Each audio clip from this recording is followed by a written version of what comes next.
তো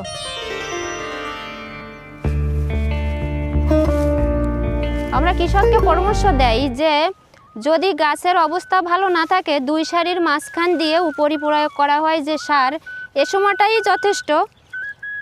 তা এখানে অবশ্যই করা লাগবে না, যেহেতু আমার গাছের অবস্থা ভালো আছে। এবং বলি যে ইঁদুরের উৎপাত, যখন আলু গাছের গোড়ায় ইঁদুর লাগে, অনেকে আমরা পরামর্শ দেই যে ইঁদুরের উৎপাত হবে, এবং এটা শিওর যে উৎপাত হবে। যখন গোড়ায় আলু আসবে তখন তো আরও আছে, দেখেন বাস্তবে দেখেন যে এখানেও কিন্তু ইঁদুর এসে গেছে।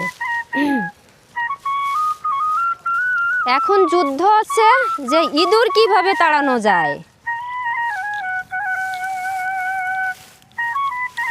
দেখেন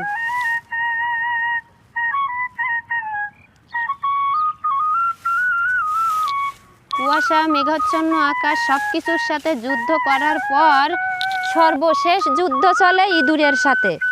ইঁদুরের সাথে যুদ্ধ করে যদি আমরা জয়ী হতে পারি তাহলে আমাদের ফসল ঠিকই ঘরে যাবে এবং সুন্দর ফসল ঘরে যাবে।